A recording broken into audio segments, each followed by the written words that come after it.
Hello everyone. So myself, Dr. S1-Polar, working as a professor and head in the Department of Mathematics.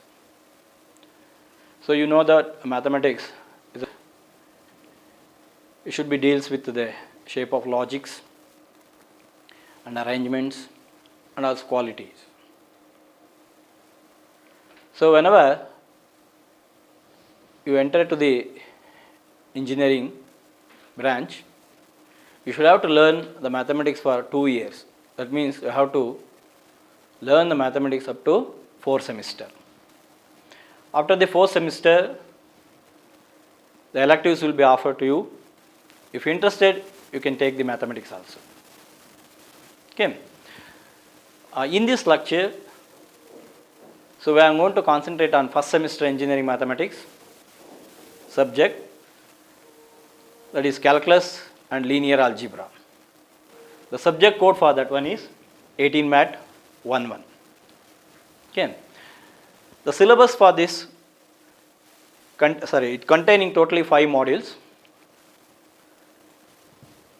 In that 5 modules, I will take a first module, that is polar curves.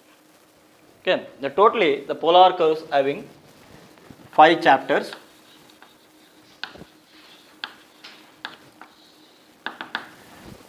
In these polar curves, in the first we are learn the angle between radius vector and the tangent and the related problems.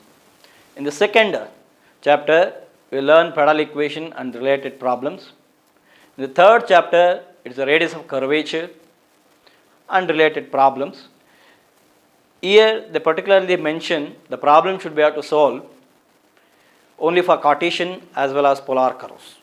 In the fourth chapter, we learn center of curvature and circle of curvature. In the last chapter, it is an application oriented problem, that is an evaluate and inevaluate. These are the 5 topics we are studying in module 1, that is polar curves. Okay. The major application of polar curves we are used to detect the sound waves.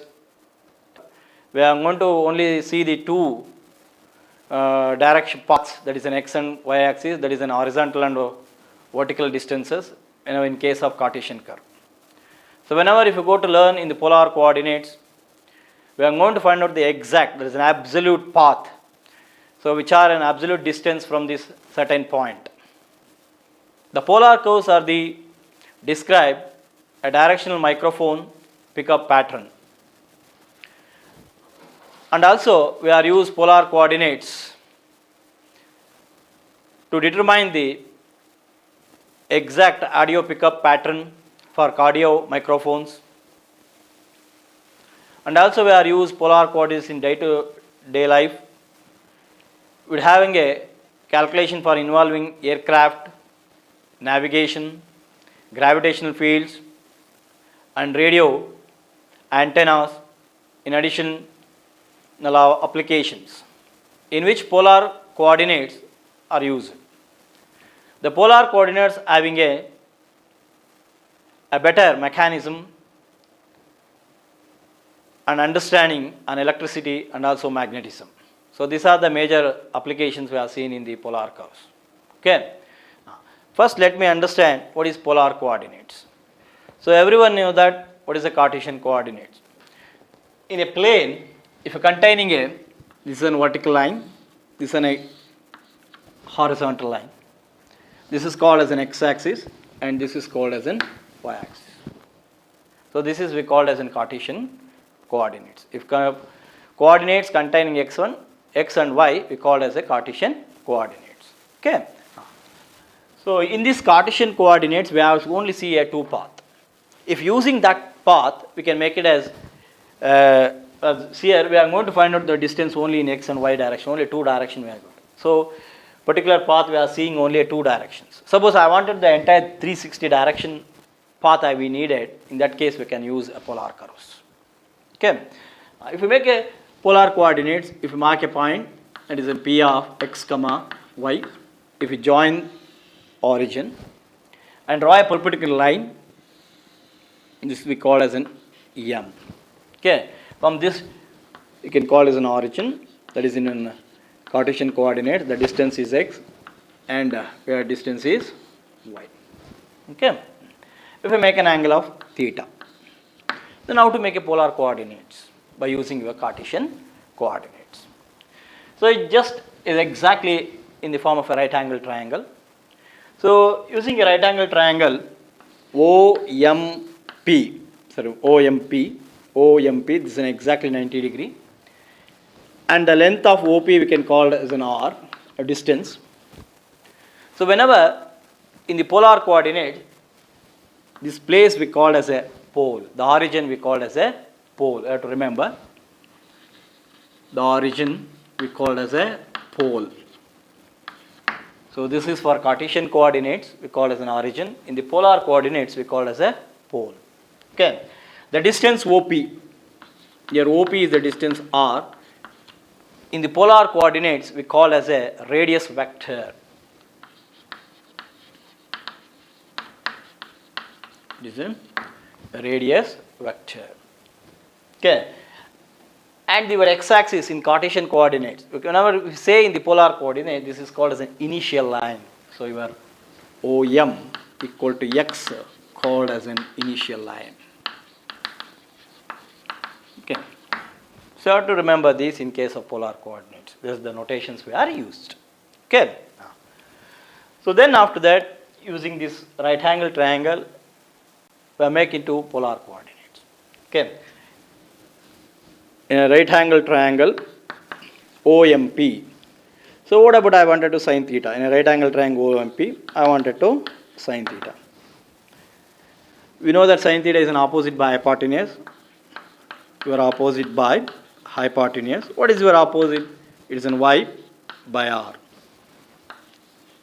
We make a cross multiplication. We get y equal to r into sin theta. We get one of the coordinate value y. We get there is y equal to r sin theta. In the same way, we can also find out the other coordinates. I wanted to find out the value of x. So for that, we can take a cos theta. For this right angle triangle, we can take a cos theta. What it gives, cos theta is, it's an adjacent by hypotenuse.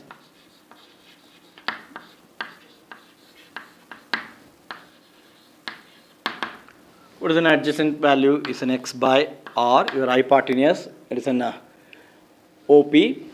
Then I wanted x is r into cos theta. Now your Cartesian coordinates x comma y changes in terms of what? Your x comma y, it will be changed to r cos theta, then r into sin theta. So this is the polar coordinates. We are going to representation of polar coordinates is containing r as well as theta. It's clear? Okay. So after learning these, now we will move to the syllabus top part. It is a first topic. It is an angle between radius vector and the subject as a calculus and linear algebra. So I will take a module 1. So that is first topic is polar curves. In that polar curves, the first topic is angle between radius vector and the tangent. In your examination, directly they ask find the angle between radius vector and the tangent, or sometimes they are asked in the form of notation. Prove with usual notations like that. First done. Prove with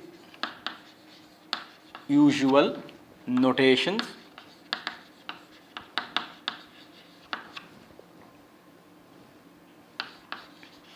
tan phi equal to r into d theta by dr. This is the one format, the angle between radius vector and the tangent.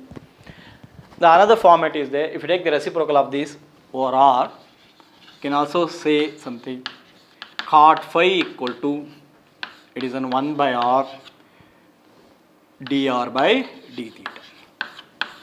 If you take the reciprocal of this, we get obtain of this one also. This is another format. In the statement form, they ask find the angle of intersection between two curves, or sometimes they ask directly prove with usual notation like this. Okay. So this is the proof.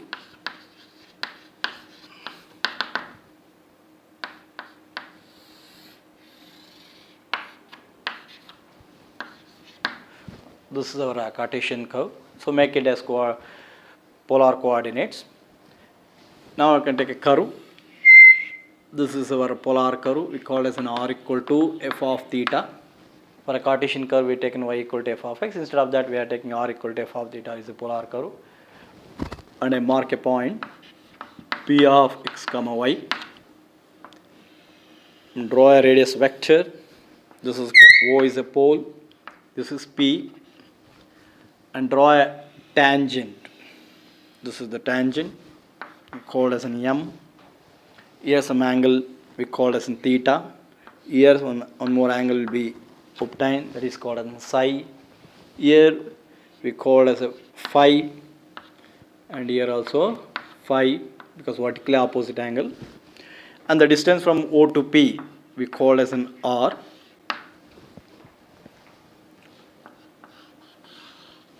Okay, this is called a radius vector.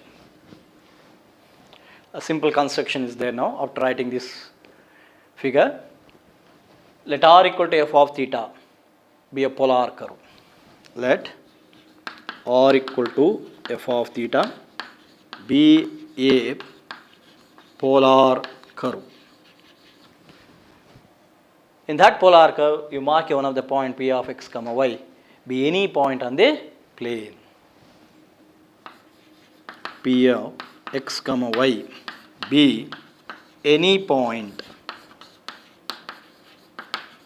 on the plane. Okay. Then theta. Now theta is the angle between. This is called radius vector. We call as an OP equal to R, called radius vector. Radius vector. And OM is the initial line. OM is simply called as an x distance like that, called initial line. Initial line. So you are using initial line, tangent and radius vector. Three types of angle will be developed. One of the angle is theta. So this is the theta, the angle developed between the radius vector and the initial line. And phi is the angle it is developed by radius vector and a tangent. So phi is also an angle developed by a tangent and a initial line. So that one you can write down here. Theta is the angle between radius vector and tangent. Then phi is the angle between radius vector and tangent. So this is not a tangent. Theta is the angle between radius vector and initial line.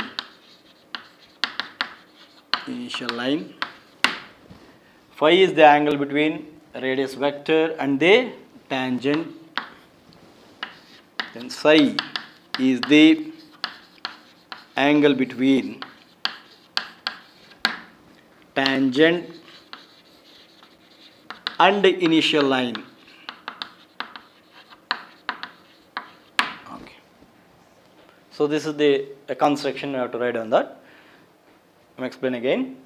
For a polar curve r equal to f of theta, this is your polar curve. In that polar curve, you make a one point, that is p of x comma y. Then you call this as OP equal to R, called a radius vector. And OM is an initial line. And theta is the angle between radius vector and the initial line. So theta is the angle between radius vector and this is the initial line. And phi is the angle between radius vector and the tangent. And phi is the angle between tangent and a initial line. Okay, this is the simple construction. So we know that your exterior angle is equal to sum of the interior angle. So that means psi should be equal to, this is your exterior angle, it should be equal to sum of the interior angle. We know that we know that exterior angle is equal to interior angle. So that is psi equal to phi plus theta. So this is the notation I remember. Okay. Then after that, we know that the slope of the tangent. What is the slope of the tangent? It's a derivative. Now, slope of the tangent is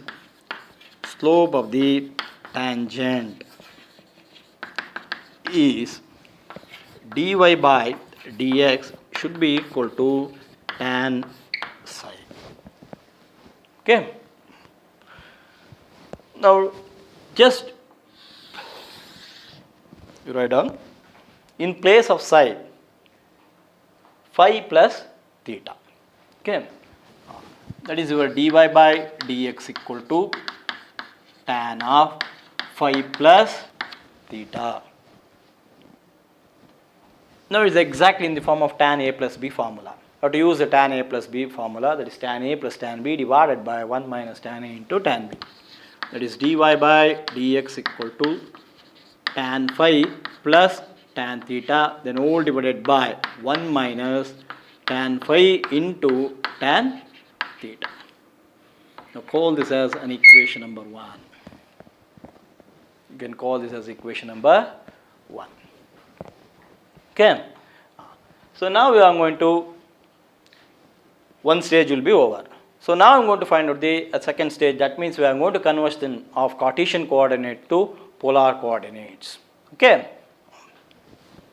So now I'm going to convert Cartesian to polar coordinates by taking a substitution. X equal to r cos theta and y equal to r sin theta.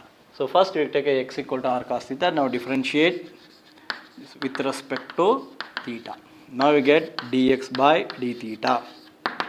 I'm going to differentiate this one with respect to theta. The first into second minus theta plus second into first cos theta into dr by d theta. Okay. The same way you can do the other function also, y equal to r sin theta. Now differentiate with respect to theta.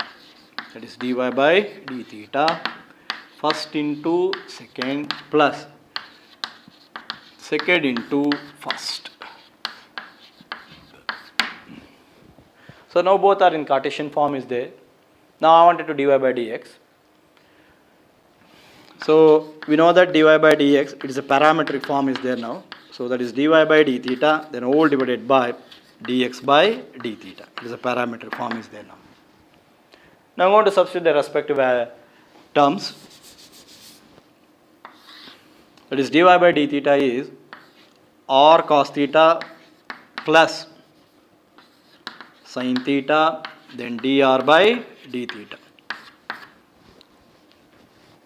Here, so I am interchanging and writing this one. Cos theta into dr by d theta minus r into sin theta.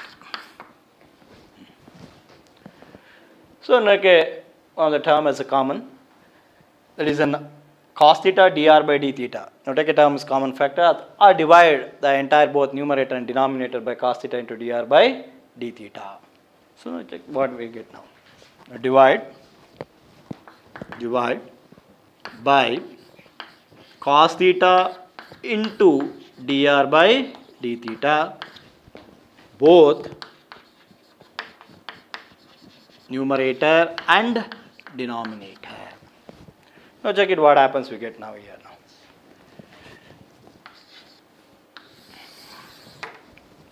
Now our dy by dx, it should be equal to, if we are going to divide by this, if we go to division of this, both cos will be cancelled, we get r divided by dr into d theta.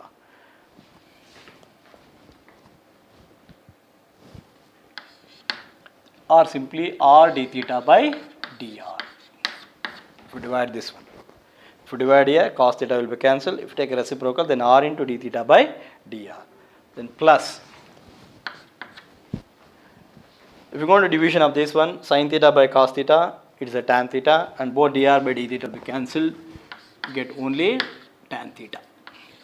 All divided by, then 1 minus of, these two terms are cancelled here. We get 1. Then again the same procedure is there now here. R into d theta by dr into tan theta. Now call this as an equation number 2. Now compare equation 1 and 2. What do we get now here? Compare equation 1 and equation 2. Now check it what we get now here. If a comparison in equation 1 and 2, just you have to watch in the place of tan phi in equation 1. Both LHS are same, both LHS having a dy by dx. In the RHS, tan theta place, same thing is there now. Only the thing will be changed here, tan phi. From equation 1 and 2, we simply write down tan phi is r into d theta by dr. So this is the proof we needed here. So this is called the angle between radius vector and the tangent. So one case will be proved. Sometimes if you want this result in terms of cot, what do we get now here? If we take the reciprocal of this, taking reciprocal,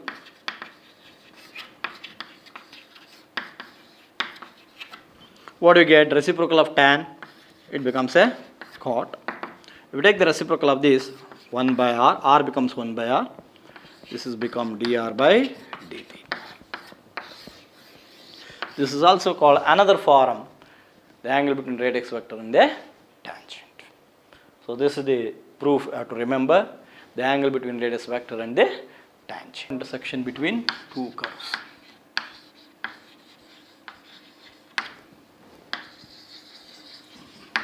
The angle of intersection between two curves. This is the second topic. This is a continuation of that one. The angle of an intersection between radius vector and the tangent. So what happens if two curves are present in a plane? So that will be result will be obtained now here.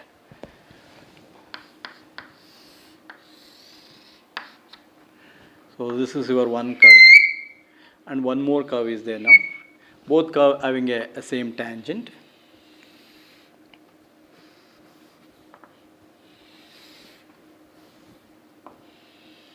And the radius vector is there now, O.